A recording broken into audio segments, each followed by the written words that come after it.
11 तारीख से पार्टी का एक बहुत बड़ा अभियान हम लोग जो शुरू करने वाले हैं, उसकी शुरुआत भी नालंदा नीतीश कुमार जी के गांव कल्याण बिगहा से ही मैं करूंगा। जो पार्टी का कार्यक्रम 11 मई से शुरू हो रहा है, उसके 3 महत्वपूर्ण बिंदु हैं। तीनों ही नीतीश कुमार जी से जुड़ा हुआ है।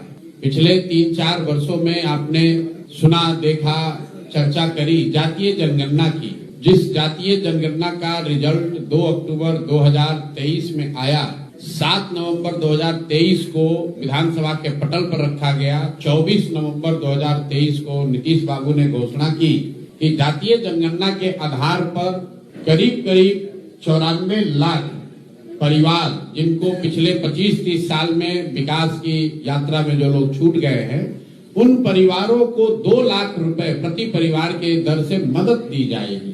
ये घोषणा नीतीश बाबू ने विधानसभा में की, उनके ट्विटर के हैंडल पर भी है, आप लोगों को भी पता है। उसके बाद 2 बजट बीत गया, अभी तक किसी को 1 रुपया भी नहीं मिला।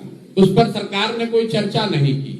कई बार जब हम लोग बिहार में घूमते हैं, लोग कहते हैं कि नालंदा में बहुत काम हुआ है, तो इसलिए मैंने तय किया कि भाई जो 2 लाख रुपया उनको प्रति परिवार देना है, नालंदा भी नहीं, कल्याण बिगहा नीतीश बाबू के गांव चलकर देखें कि क्या किसी को 2 लाख रुपया मिला है कि नहीं। तो 11 मई को मैं आऊंगा और कल्याण बिगहा से इसकी शुरुआत करूंगा। दूसरा बिंदु है, 2006 में नीतीश बाबू ने महादलित परिवारों के लिए घोषणा की थी कि हर परिवार को जो होमलेस है, घर नहीं है, जिसके पास जमीन नहीं, उसको 3 डिसमिल जमीन सरकार देगी। सरकारी जमीन से अगर नहीं मिलेगा तो खरीद कर देगी।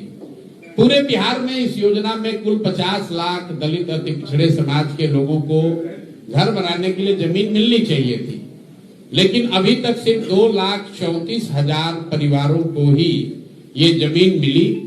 और अभी प्लानिंग कमीशन का एक रिपोर्ट आया है दिल्ली से, जिसमें बताया गया कि 2,34,000 में करीब 1,20,000 परिवार ऐसे हैं जिनको सिर्फ पेपर पर ही ये जमीन मिली है। करीब मतलब आधे लोगों को जमीन अभी तक नहीं मिली। और ये बहुत बड़ी बात है। इसको भी देखने के लिए मैं जाना चाहता हूं कल्याण बिगहा कि ये सिर्फ सरकारी आंकड़ों की बात है कि सही में जमीन पर नीतीश बाबू के अपने गांव में भी दलित परिवारों को जमीन मिला है कि नहीं, ये देखने के लिए भी कल्याण बिगहा जाएंगे। तीसरा आंदोलन का मुद्दा है कि यहां भूमि सर्वे हो रहा है, नालंदा में भी हो रहा है। पूरे राज्य में लोग त्राही कर रहे हैं। पिछले 3-4 वर्षों में लैंड डिजिटाइजेशन के नाम पर भूमि सुधार का क्या जो कार्यक्रम नीतीश बाबू की सरकार ने शुरू किया है, इसमें हर दिन हालात ये है कि कोई घर ऐसा बाकी नहीं है जिसमें घर में परिवार में झगड़ा न लगे।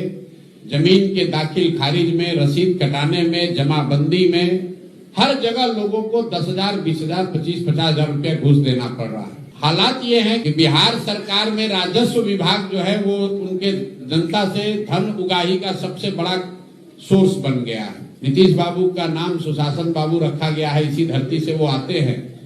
तो मैं ये देखना चाहता हूं कि नालंदा में कल्याण बिगहा में किसानों को या भूमि के मालिकों को घूस देना पड़ रहा है कि नहीं देना पड़ रहा है। यहाँ रसीद क्या बिना घूस के कट रहा है, क्योंकि लोग बताते हैं। और जब मैं नीतीश जी के साथ था तो ये देखता भी था कि नालंदा के हर मामले को चीफ मिनिस्टर के ऑफिस से देखा जाता है। तो अगर नालंदा में ये 3 बात सही पाई गई तो आप समझ सकते हैं कि बिहार के दूसरे हिस्सों की क्या हालत होगी।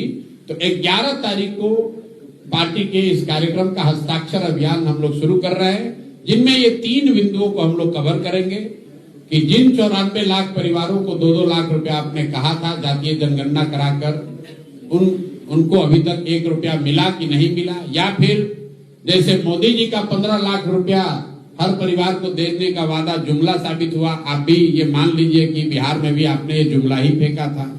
दूसरी बात, जिन महादलितों ने आपको आज 18-20 साल से मुख्यमंत्री के कुर्सी पर बैठाया है, कम से कम आपके गांव के महादलितों को वो जमीन मिली है कि नहीं, नालंदा में उन लोगों को जमीन मिली है कि नहीं, ये देखने आएंगे।